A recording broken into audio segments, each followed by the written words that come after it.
আমার কি অপরাধ ছিল?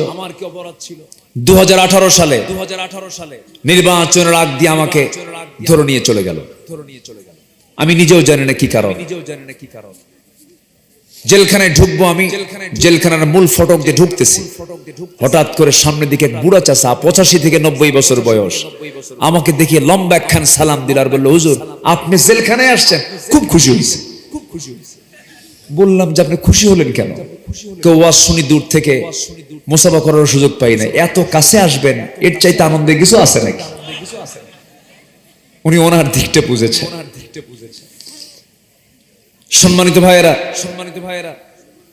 সম্মানিত বন্ধুগণ, এই যে লোমহর্ষক আচরণগুলো তারা উপহার দিয়েছে, এই চোখের পানিগুলো আল্লাহ পাক ব্যর্থ করে দেননি। সবাই দেখেছেন প্রযুক্তির কল্যাণে 2023 সালের 14 আগস্ট 13 আগস্ট বিকালবেলা এদেশের ইতিহাসের কিংবদন্তি, দ্বীনের দায়ী, সফল সংস্কারক আল্লামা শহীদ দেলোয়ার হোসেন সাঈদী কারাগার থেকে তাকে বের করে এনে পরিকল্পিতভাবে যখন হসপিটালে ঢোকানো হচ্ছিল, সেই সময় তিনি ফুট চেয়ারে বসে একটা জাতির উদ্দেশ্যে মুস্কি হাসি দিয়েছিলেন। সেই মুস্কি হাসির ফলাফল হলো 5 আগস্টের পরবর্তী বিজয়। সম্মানিত ভাইয়েরা, সম্মানিত বন্ধুগণ, তবে আসল বিজয় এখনো হয়নি। আসল বিজয় হবে কোরআন যদি আমরা জায়গা মতো পৌঁছায় দিতে পারি। কোরআন কি জায়গা মতো গেছে এখনো? কোরআন আছে শুধু হাফেজের মাথায়, মসজিদের বারান্দায়, নামাজে আছে। কোরআনটা আজকে হাফেজের মাথায় আছে, নামাজের তেলাওয়াতে আছে, হাফেজের তেলাওয়াতে আছে। কিন্তু নামাজকে শুধু কোরআন শুধু নামাজের মধ্যে থাকলে চলবে না, শুধু কাগজের পাতায় থাকলে চলবে না, সমাজের পাতায় পাতায়, প্রশাসনে, প্রত্যেকটি জায়গায় কোরআন দিয়ে সমাজ চলুক। সবাইকে চান না আপনারা? কারা কারা চান? দু হাত উঁচু করে দেখেন মুসলমান।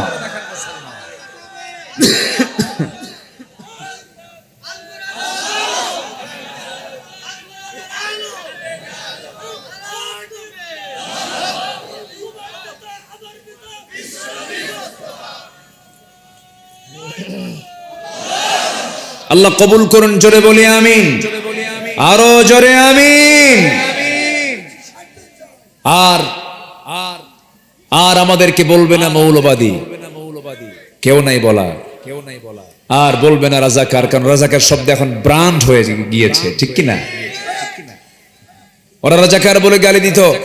যারা বলেছিল আমাদেরকে পাকিস্তানের রাজাকার, আমরা কেউ পাকিস্তান যায়নি, ভারতীয় রাজাকাররা সব ভারতে গিয়ে বসে আছে। কষ্ট পাচ্ছেন নাকি? কষ্ট পেলেও কিচ্ছু করার নাই। আলেমরা নাকি পালায়। কোথায় আলেমরা পালালো? একটা আলেম পালায় নাই আমার দেশে, কেউ পালায়নি। আপনি কি দল করলেন? আপনার থুইয়া আপনার নেতা চলে গেছে। হ্যাঁ,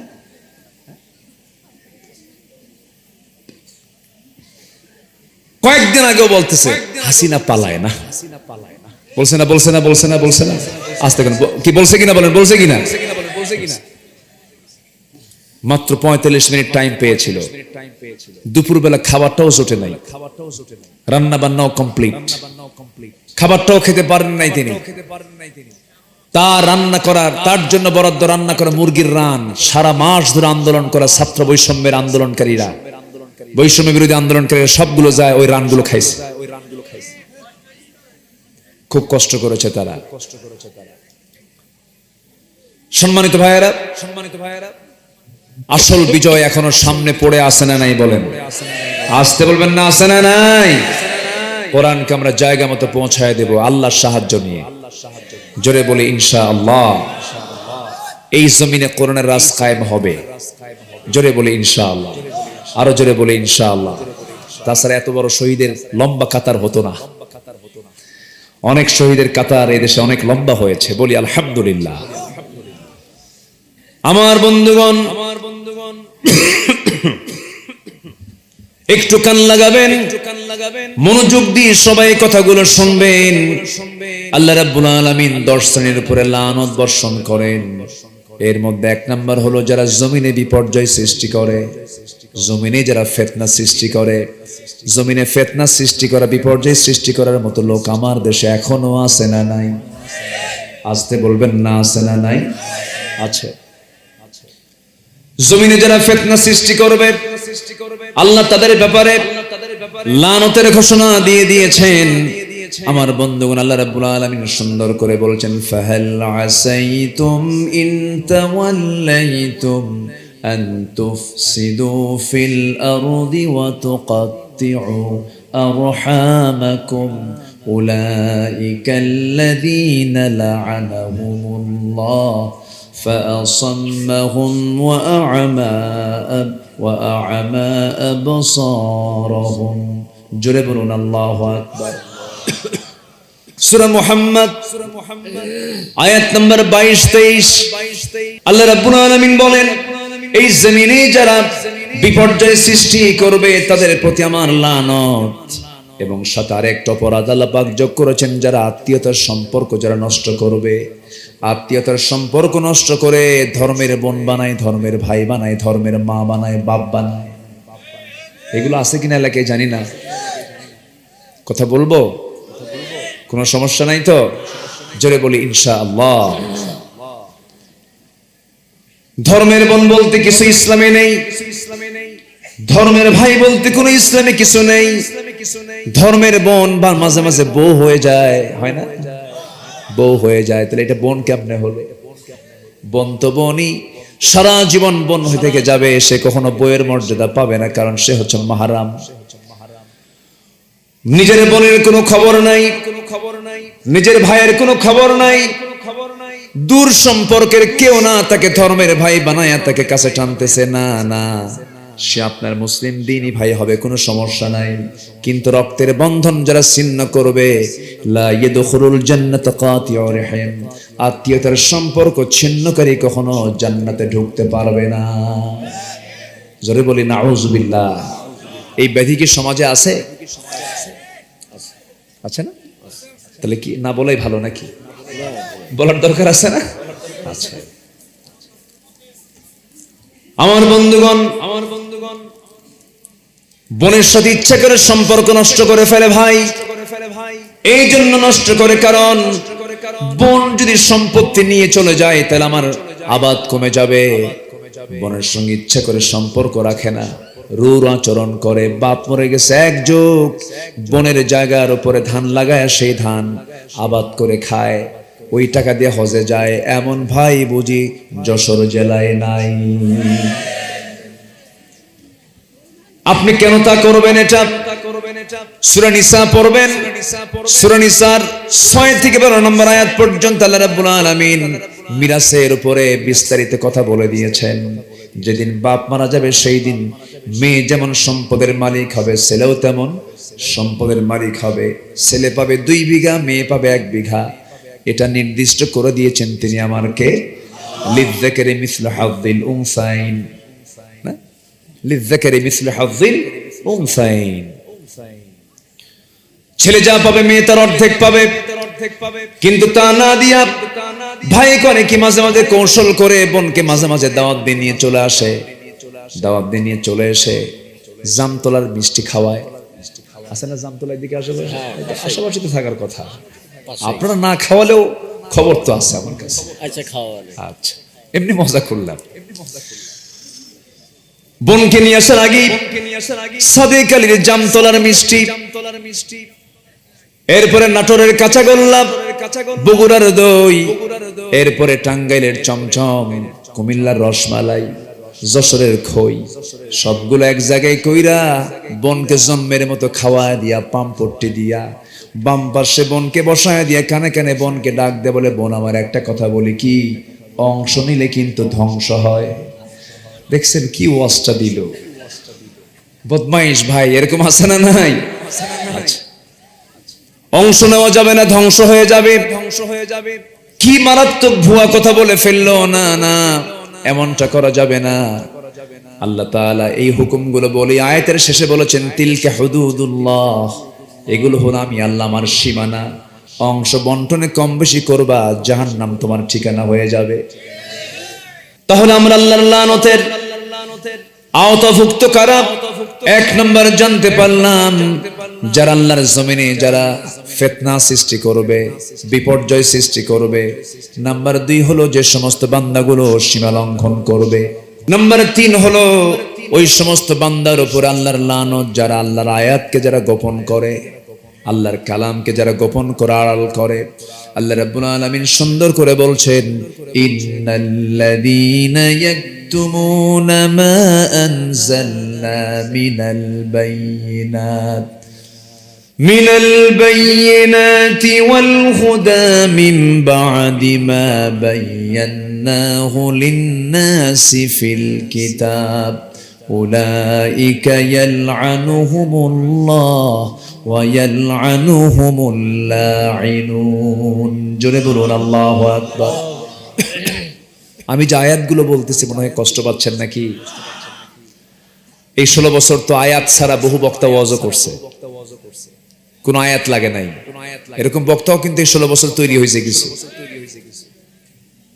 ডিজে গান গাইছে, ডিজে গান। ভারত কি বলে নারায়ণগঞ্জের শামীম ওসমান যদি কোন আলোচকের যদি ভক্ত হয় তাহলে ওই আলোচক কেমন হতে পারে বুঝতেছেন? নারায়ণগঞ্জের শামীম ওসমান এসে বলতেছে হুজুর আমি আপনার জিকিরের খুব ভক্ত, ওয়াজেন না। আপনি যখন জিকির করেন তখন আমি হেরে যাই, আমি নাচতে থাকি, আমি অস্থির হয়ে যাই। তো আপনি আমার নারায়ণগঞ্জে এসেছেন, আমি আপনাকে সাধুবাদ জানাচ্ছি, আপনাকে ওয়েলকাম জানাচ্ছি। আপনি সুন্দর করে জিকির করা এখন শুরু করবেন, ওই জিকিরের তালে তালে আমি নাচিতে নাচিতে আমার বাড়ির পর্যন্ত চলিয়া যাইব। কি কথা কি বুঝতেছেন? এই বদমাইশগুলো বড় বড় আলেমদের বিরুদ্ধে কথা বলেছে। আল্লামা সৈয়দ কামাল উদ্দিন জাফরির মতো একজন বর্ষিয়ান বিশ্বনন্দিত আলেমে দ্বীনকে নিয়ে বাজে কথা বলেছে এই বেয়াদব। এদের ব্যাপারে সজাগ থাকতে হবে, শ্রোতাকে সতর্ক থাকতে হবে। যখন আলোচনা শুনতে আসবেন, আলোচক তার আলোচনার মধ্যে কয়টা আয়াত কয় আর কয়টা হাদিস কয় একটু গুনবেন একটা একটা করে। যে আজকে তাফসীর শুনতে গেলাম কিন্তু তাফসীরের জন্য যে আয়াত দরকার সে আয়াত কয়টা বলেছে।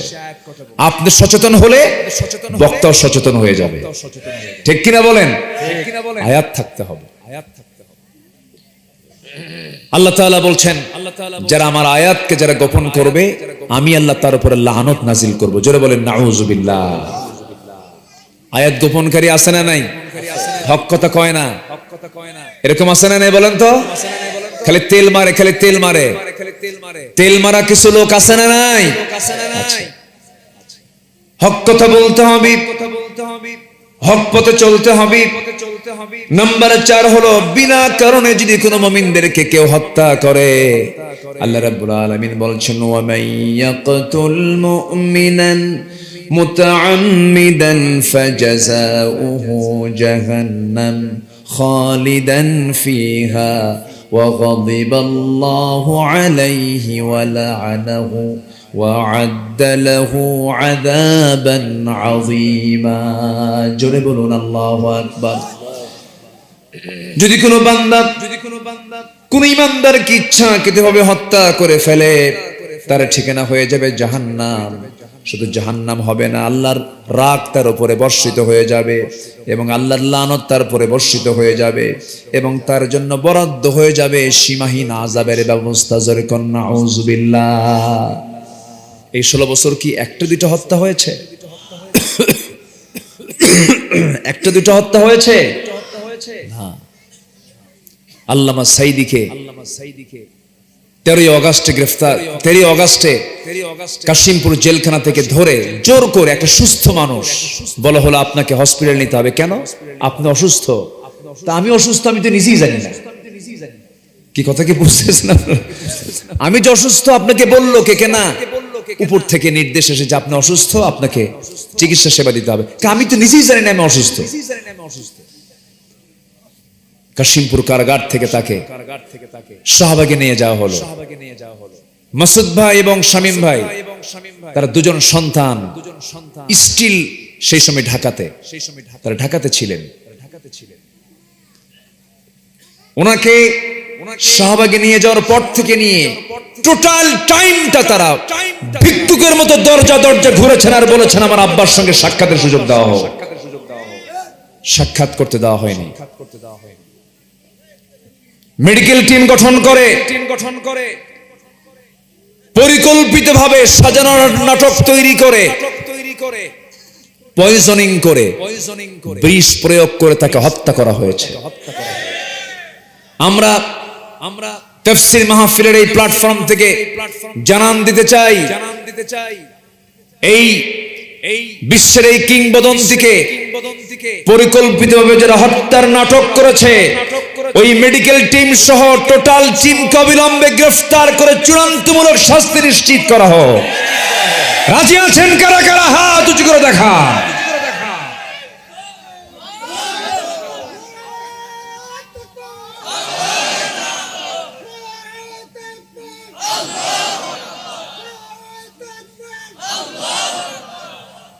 আল্লাহ কবুল করুন, জোরে বলে আমিন।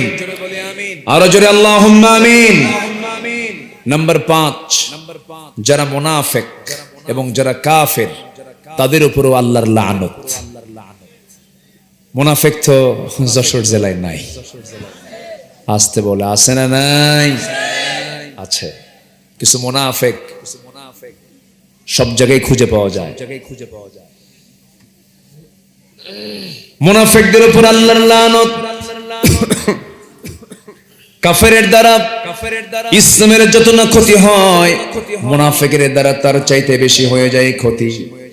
এই জন্য মুনাফিকের ব্যাপারে আল্লাহ রাব্বুল আলামিন রাসূলকে স্পষ্ট জানান দিয়েছেন, ইয়া আইয়ুহান নাবিয়্যু জাহিদিল কুফফার জাহিদিল কুফফার ওয়াল মুনাফিকিনা ওয়াগলুয আলাইহিম ওয়া মাআওয়াহুম জাহান্নাম।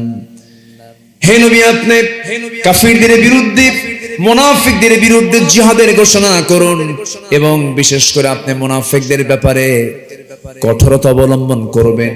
ওয়াগলুয আলাইহিম ওয়া মাআওয়াহুম জাহান্নাম, তাদের ঠিকানা হবে জাহান্নাম। রাসূলকে বেশি কষ্ট দিয়েছে কাফের মুশরিক জালিম না মুনাফিকেরা? বলেন বলেন, কারা বেশি কষ্ট দিয়েছে? মুনাফিকেরা। নবীর পরিবারে আগুন ধরিয়ে দিয়েছে, যুদ্ধ নিকটবর্তী করে দিয়েছে। মদিনার সেই বনু নাজির বনু কুরাইজার সঙ্গে প্যাঁচ লাগায় দিয়েছে। কুরাইশদের সঙ্গে যোগসাজশ করে যুদ্ধটাকে নিকটবর্তী করে দেওয়া হয়েছে। আমার নবী মদিনায় ছোট্ট শিশু ইসলাম তিনি সেখানে কায়েম করার জন্য ছোট্ট একটা নগর রাষ্ট্র গড়ে তুললেন। ইহুদিদের সঙ্গে একটা চুক্তিতে মিলিত হয়ে গেলেন।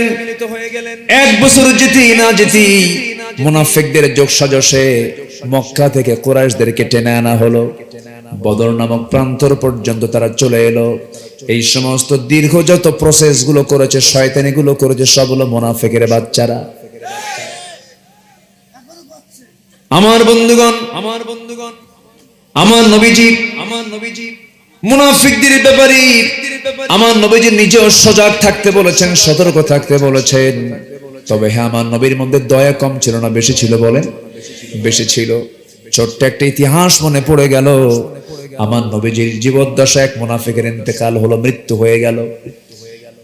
সেই মুনাফিকের যখন মরণ হয়ে গেল সব সাহাবী খুশি, আমার নবীজিও খুশি।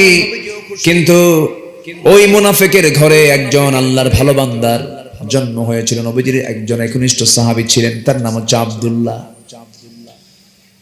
এই আব্দুল্লাহ এসে বলছেন, ইয়া রাসূলুল্লাহ, আমার বাবা একজন মুনাফিক, আমি জানি। আমার বাবা খারাপ মানুষ, আমি জানি।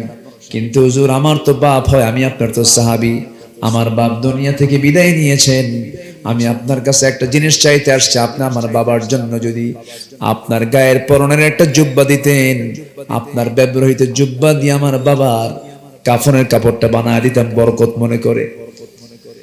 সন্তান তো চাইতেই পারে, বাবার প্রতি টান চলে এসেছে। রাসূল কিচ্ছু বললেন না। আপোষে তিনি একটা জুব্বা দিয়ে দিলেন। জুব্বা নিয়ে তাকে গোসল করায় পড়ায় দেওয়া হলো, জানাজার আয়োজন হবে। নবীর কাছে এসে বলে, হুজুর আমি তো আপনার সাহাবী, আমি জানি আমার বাপ খারাপ মানুষ, যদি আপনি আমার দিকে অন্তত তাকায়া আমার বাবার জানাজার নামাজটা আপনি পড়াতেন আমি খুব খুশি হতাম। রাসূল বলছেন, আমার সাহাবী তুমি বললে কি মানা করতে পারে নাকি, যাও আমি জানাজায় চলে যাব। জানাজায় চলে গেলেন। আমার নবীজি জানাজা শুরু করবেন, পিছন থেকে ওমরে ফারুক রাদিয়াল্লাহুর মতো একজন সাহাবী নবীর পিছন থেকে জুব্বাটা আস্তে আস্তে করে টান মারে আর বলে, হুজুর আপনি কার জানাজা পড়ান, সে তো মুনাফিক। রাসূল বলছে, ওমর রে আমাকে বাধা দিও না, জানাজা পড়ায় যে আমার সাহাবীর বাপ তো। আমার নবীজি জানাজা সম্পূর্ণ করলেন। জানাজা সম্পূর্ণ হতে না হতেই আল্লাহর পক্ষ থেকে আয়াত নাজিল হলো, ইস্তাগফির লাহুম আও লা তাস্তাগফির লাহুম ইন তাস্তাগফির লাহুম 70 মাররাতান ফালান ইয়াগফিরাল্লাহু লাহুম। হে নবী, আপনি মুনাফিকদের জন্য আপনি ক্ষমা চান বা না চান, আপনি যদি 70 বারেরও বেশি বার যদি আপনি তাদের জন্য আপনি ক্ষমা চান, আপনি নবী হলে কি হবে, সেই দোয়া আমার দরবারে মঞ্জুর হবে না। তাহলে মুনাফিকদের জন্য নবী দোয়া করলো, সেই দোয়া কবুল করেন নাই তিনি কে? মুনাফিকদের উপরে রহমত না লানত? রহমত না লানত? লানত। আমার বন্ধুগণ, আমার নবীজির সংসারে আগুন ধরিয়ে দিয়েছিল মদিনার ঘটনা। আমার নবীজি সাহাবে কেরামকে নিয়ে একটা বড় অভিযানে বের হয়েছিলেন। সেই অভিযানে আমার রাসূল তার স্ত্রী আম্মা জান আয়েশা সিদ্দিকাকে সঙ্গে করে তিনি রওনা দিয়েছিলেন। নবীজি ম্যাক্সিমাম জায়গায় একা যেতেন না, বউকে সাথে নিয়ে যেতেন, কারণ বউ হলো ঈমানের পাহারাদার। বউর সাথে থাকলে পরে ফিতনা থেকে বাঁচা যায়। নারী ফিতনা থেকে বাঁচার জন্য বউর সাথে থাকার দরকার আছে না নাই? দেখেন আসতে কয়, নবীজির হজের সফরে বউ ছিল কি ছিল না? যুদ্ধের সফরে বউ ছিল কি ছিল না? নবীজি বউ ছাড়া চলতেন না, বউ নিয়ে চলা সুন্নাহ। বলি আলহামদুলিল্লাহ।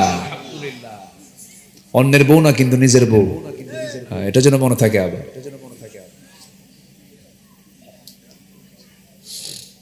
আপনি আপনার বউকে নিয়ে আপনার রাস্তায় চলতেছেন, হঠাৎ করে যদি আপনার সামনে কোনো পরনারী পড়ে যায় আর বউ উপস্থিত থাকাকালীন যদি আপনি অন্যের স্ত্রীর দিকে যদি অন্য কোনো নারীর দিকে যদি আপনি 29 সেকেন্ড চায় থাকেন, আর এই দৃশ্য যদি আপনার স্ত্রীর চোখে ধরা পড়ে একবার যদি ধরা পড়ে যে আপনি চেয়েছিলেন নেক নজরে, কিচ্ছু কবে না, বাইরে কিছু কবে না, শুধু বাড়ির মধ্যে ঢুকবেন, ঢুকে শুধু ডাক দিবেন, সুইটি থৌ তোমার সুইটি। কি ঠিক কি না? এজন্য বউ পাশে থাকলে বিপদ না নিরাপদ? দেখেন অনেকে বিপদ কইছে, কি বউ পাশে থাকলে সব সময়ের জন্য নিরাপদ না বিপদ? নিরাপদ। ঈমানটা সেফ থাকবে, ফাসুর ফুসুর করতে পারবেন না, এদিক সেদিক তাকাতে পারবেন না। আমার নবীজি আম্মা জান আয়েশা সিদ্দিকা রাদিয়াল্লাহু আনহাকে সাথে করে নিয়ে চলে গেছেন, জিহাদের সফরে বের হয়েছেন, অভিযানে বের হয়েছেন। অভিযান থেকে তিনি ফিরে আসার পথে সাহাবে কেরামকে তিনি এক জায়গায় করে বলেন, চলো আমরা এখন মদিনার দিকে রওনা দিই। মদিনার দিকে রওনা দিলে হঠাৎ করে যদি কেউ বাদ পড়ে যায়, রাস্তায় সফরে যদি কেউ পিছে পড়ে যায়, সাফওয়ান তোমার দায়িত্ব হলো পিছে পড়ে যাওয়া লোকগুলোকে তুমি জড়ো করে একসঙ্গে মদিনায় পৌঁছায় দিবা। একজনকে দায়িত্ব দিয়েছে, কেউ বাদ পড়েনি।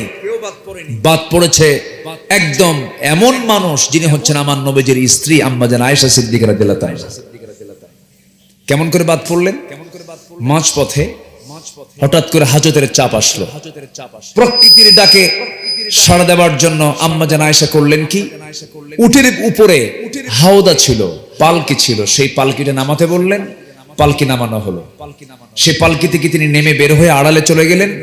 শৌচকার্য কমপ্লিট করে তিনি এসে দেখেন কেউ নাই, সব চলে গেছে। এইদিকে যে দায়িত্বপ্রাপ্ত সাহাবী ছিলেন আম্মা জান আয়েশাকে দেখার জন্য, উনি ভেবেছেন মনে হয় আম্মা জান আয়েশা ওই পালকির মধ্যেই আছেন। উনি এত চিকন ছিলেন যে পালকিতে থাকলেও যে ওজন, না থাকলেও সে ওজন। কি কথা কি বোঝা গেল? কি কথা? মাঝখান দিয়ে একজন মানুষই বাদ পড়ে গেছে। ফাঁকা পালকি উটের পিঠে সব চলে গেছে। আম্মা জান আয়েশা দেখে এসে দেখেন কেউ নাই। তিনি কি করলেন? আস্তে করে একটা গাছের নিচে চাদর মুড়ি দিয়ে বসে গেলেন। সেই সময় পর্দার আয়াত নাজিল হয়ে গেছে। চুপ করে বসে আছেন। দায়িত্বপ্রাপ্ত সাহাবী দূর থেকে দেখতেছেন কে যেন বসা, দেখতে চিনতে পারলেন না, কাছাকাছি আসলেন, চিনতে পারলেন, অনুমান করে বলেন আপনি আম্মা জান আয়েশা সিদ্দিকা? হ্যাঁ আমি আয়েশা। কোন চিন্তা করবেন না আম্মা জান, আপনি হচ্ছেন উম্মাহাতুল মুমিনিন, উম্মুল মুমিনিন। কোনো চিন্তা নাই। সকল সম্মান মর্যাদার দিক লক্ষ্য রেখে আপনাকে নিরাপদে মদিনায় নবীর ঘরে পৌঁছায় দেওয়া হবে। সাফওয়ান দায়িত্ব নিলেন, ঘোড়ার পিঠে চড়ালেন, নিরাপদে তিনি সেই জায়গা থেকে মদিনা পর্যন্ত পৌঁছায় দিলেন। নবীর ঘরে তিনি চলে গেলেন। পরের দিন সকালবেলা টক হয়ে গেছে গোটা মদিনার, সবার মুখে মুখে হয়ে গেছে। মুনাফিকরা মিডিয়াতে ফলো আপ করেছে। তোমরা কি জানো গত রাত্রিতে আয়েশা সাফওয়ান নামে একজন পরপুরুষের সঙ্গে একই ঘোড়ার পিঠে গোটা রাত ভ্রমণ করেছে। আয়েশা তার সতীত্ব নষ্ট করে ফেলেছে। আয়েশা চরিত্রহীনা হয়ে গেছে। নবীর কানে যখন সংবাদটা চলে গেছে, আমার নবীজির মনটা খারাপ হয়ে গেল। আমার নবীজি চিন্তায় পড়ে গেলেন। শুধু ঘরের মধ্যে ঢুকে বলছেন, আয়েশা কি যেন কথা আমার কানকে ভারী করে দিয়েছে। আয়েশা, আমি তোমাকে অস্বীকার করি না, আমি তোমাকে অবিশ্বাস করি না, তবে হ্যাঁ আমার মন বলছে এই সময় এই মুহূর্তে তোমার আমার ঘরে না থেকে তোমার বাবার ঘরে থাকাটাই উত্তম। তুমি তোমার বাবার ঘরে চলে যাও। স্বামীর মুখ থেকে এমন জাতীয় কথা কোনো স্ত্রীর কানে যখন আসে, দুনিয়াটা ছোট্ট হয়ে যায়। আম্মা জান আয়েশার মধ্যে অস্থিরতা সৃষ্টি হয়ে গেল, নবীজির মধ্যে অশান্তি তৈরি হয়ে গেল। এই যে পরিবারের মধ্যে কলহ সৃষ্টি করে দিল, এই যে একটা বিভাজন সৃষ্টি করে দিল, এই যে একটা ফিতনা সৃষ্টি করে দিল, এর পিছনে মূল কুচক্রান্ত করেছে কাফের মুশরিকরা, মুনাফিক। বলেন কারা কারা? বলেন। ওই মুনাফিকগুলো নবীর পিছনে নামাজও পড়েছে, নবীর পিছনে ইক্তেদা করেছে, নবীর বয়ান শুনে চোখের পানি ফেলে ফেলে কেঁদেছে। আমার দেশে বহু নামাজি আছে, সুদও খায়, নামাজও পড়ে। আসতে বলবেন না, আছে না নাই?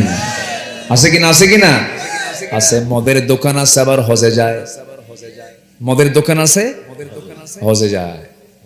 যশোরই তো আছে মদের দোকান, আছে না নাই? আচ্ছা, হোটেল চলবে তাছাড়া কেমনে? মদ ছাড়া কি হোটেল চলে? তাই এর আবার সমাজে যখন ছড়িয়ে বেড়ায়, মুখে দাঁড়িয়ে আছে, সাদা জুব্বা, চেহারাগুলো কি একদম লাল টকটকা, মনে হয় আকাশ থেকে কেবল জিব্রাইল নাজিল হয়েছে। আছে না নাই?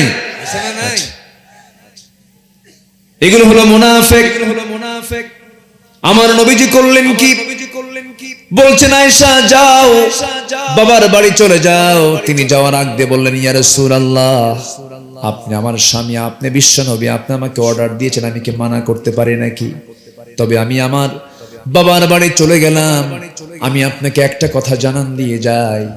ইয়া রাসূলুল্লাহ, আল্লাহর কসম করে বলি, আমাদের বিয়ের পয়গাম কিন্তু, আমার বিয়ের পয়গাম কিন্তু দুনিয়ার কেউ আপনার কাছে নিয়ে যায় নাই। আমার বিয়ের মূল ঘটক হচ্ছেন আরশের মালিক আল্লাহ তাআলা।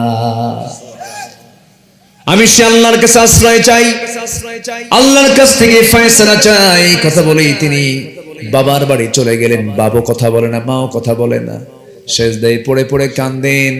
এমনি চিকন মানুষ, আরো চিকন হয়ে কাঠখড়ি হয়ে গেলেন, চোখের পানি ফেলে ফেলে কাঁদেন। আমার নবীজি সেজদায় পড়েন, আমার নবীজি ঘুমাতে যান, হাতটা গায়ে দেন, আয়েশা নাই। নবীজির বুকটা খান খান হতে থাকে, হারে কি কষ্ট যেন আমার আয়েশা করছে। নবীজির কষ্টে বালিশ ভিজে যায়, ওইদিকে আম্মা জান আয়েশার কষ্টে যায় নামাজ ভিজে যায়, আর মুনাফিকরা হাসে। কি ঠিক কিনা? এই আছে না এরকম মুনাফিক? আছে না নাই বলেন তো? আল্লামা সাইদির ফাঁসির রায় দেয়, মুনাফিকরা মিষ্টি খায়। তোরা যারা ধর্ষণের সেঞ্চুরি করে যারা মিষ্টি বিতরণ করেছিস, তালিকা হবে, অবশ্যই তালিকা হতে হবে। ওরা তালিকা করেছে আমাদের, আমরা তালিকা করব না? নাস্তিকদের আমরা তালিকা করব না? পর্যায়ক্রমে আসবে, জোরে বলি ইনশাআল্লাহ। এই জমিন নাস্তিকদের জন্য নয়, এই জমিন কুলাঙ্গারদের জন্য নয়। আমার নবীজি মুনাফিকদের দ্বারা আক্রান্ত হলেন। সেই মুনাফিক আজকের সমাজে আছে না নাই বলেন তো? আম্মা জান আয়েশা বলেন, আল্লাহ তাআলা আমাকে 9টি কারণে শ্রেষ্ঠত্ব দান করেছেন। এর মধ্যে 1 নম্বর কারণ হচ্ছে আমি একমাত্র কুমারী স্ত্রী আমার নবীর জীবনে, আলহামদুলিল্লাহ। নাম্বার 2, 9 বছরে বিয়ে হয়েছে আমার, 13 বছরে বধূ হয়ে নবীর ঘরে পদার্পণ করেছি। আমি জিব্রাইলকে আমি আয়েশা নিজের চোখে দেখেছি। আমি নবীজির বিছানায় একের সঙ্গে শোয়া অবস্থায় ওহী নাযিল হতে দেখেছি।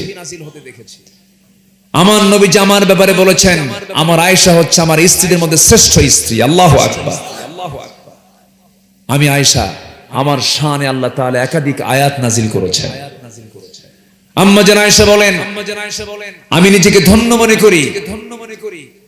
রাসূল যখন ইন্তেকাল করবেন, কোন স্ত্রীর ঘরকে তিনি চুজ করেননি, আমার ঘরকে তিনি চুজ করেছেন। আমার ঘরে ঢুকলেন, বললেন, আয়েশা উরুটা বিছায়া দাও, বালিশ দিও না, তোমার উরুতে মাথা রেখে আমি একটু ঘুমাতে চাই। আমি আমার উরুটা বিছায়া দিয়েছি। নবীজি আমার উরুতে শুয়ে পড়লেন। মাথায় পানি ঢেলে দিলাম। ওইদিকে আজান দিয়েছেন বেলাল। নবীজি আজান শোনা মাত্রই চির অভ্যাস, তার আগের মতো অভ্যাসের মতো তিনি চট করে দাঁড়ায় যাচ্ছিলেন। ঘুমন্ত অবস্থা থেকে, শুয়ে থাকা অবস্থা থেকে বসলেন। বসে যখন তিনি দাঁড়াতে নিলেন, মাথা চক্কর দিয়ে পড়তে লাগলেন। আম্মা জান আয়েশা তাকে ধরে ফেলে বলছেন, ইয়া রাসূলুল্লাহ, শারীরিক কন্ডিশন ভালো না, আপনি জামাতে নামাজ পড়তে পারবেন না। রাসূল বলছেন, আয়েশা রে, মনে হয় তাই মনে হচ্ছে। তোমার আব্বু আমার আবু বকরকে ডাক দিয়ে বলো আমার মুসল্লায় যেন সে আমার দায়িত্বটা পালন করে নেয়। নবীজি বুঝায়া দিলেন, আমার পরবর্তী দায়িত্বটা আমার আবু বকর পেয়ে যাবে। জোরে কোন আল্লাহু আকবার। নামাজের দায়িত্ব যে পাবে সে রাষ্ট্রের দায়িত্ব পাবে। আল্লাহু আকবার বলেন। নামাজ এবং রাষ্ট্র চালাবে 2 জন ব্যক্তি না, একজন ব্যক্তি চালাবে। নবীজি ইঙ্গিত দিলেন। সাহাবায়ে কেরাম অপেক্ষা করতে করতে যখন নবীজি আর গেলেন না ভিতরে, নবীর মুসল্লায় যখন আবু বকর দাঁড়িয়ে গেছেন, সাহাবায়ে কেরামদের মধ্যে হাউমাউ কান্না শুরু হয়ে গেছে। সাহাবায়ে কেরাম সব চিৎকার করে কান্দে আর মনে মনে চিন্তা করে, হারে নবীর পিছনে বুঝি নামাজ আর কিসমতে জুটবে না। নামাজ শুরু হয়ে গেল। আমার নবীজি বলছেন, আয়েশা আমাকে একটু জানালার কাছে নিয়ে যাও। জানালার কাছে নিয়ে যাওয়া হলো। নবীজি জানালার কাছে দাঁড়ায় আছেন।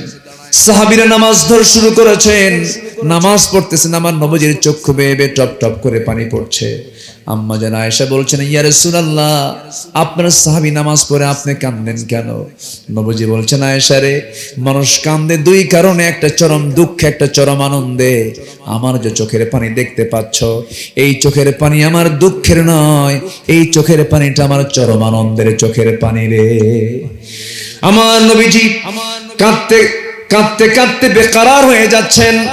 এরপরে বলছেন, আয়েশা তুমি কি জানো, এই যে জামাতে নামাজ আদায় করতেছে আমার সাহাবীরা, এই নামাজ আজকে রাষ্ট্রীয় পর্যায়ে কায়েম হয়ে গেছে। এই নামাজ পড়তে নিয়ে কাফেররা আমার উটের নারী বুড়ি আমার পিঠে চাপায়া দিয়েছিল।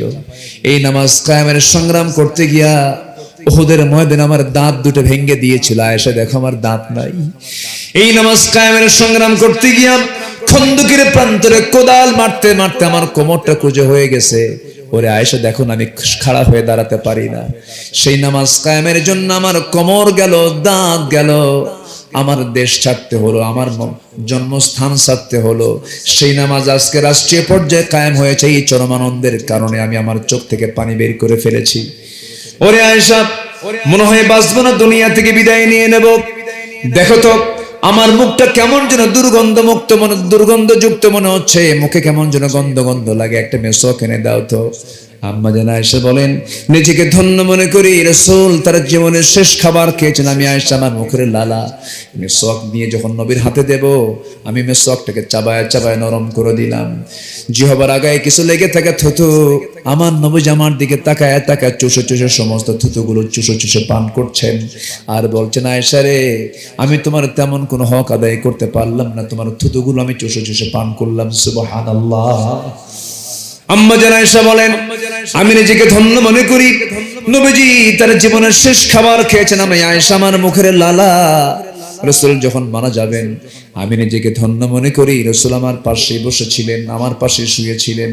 সর্বশেষ কথা আমার সঙ্গী হয়েছে, আমাকে সর্বশেষ রাসূল কথা বলে জানিয়ে দিয়েছেন, আয়েশা আমার উম্মতকে জানায় দিবা 5 ওয়াক্ত নামাজ যেন আমার উম্মতরা না ছেড়ে দেয়।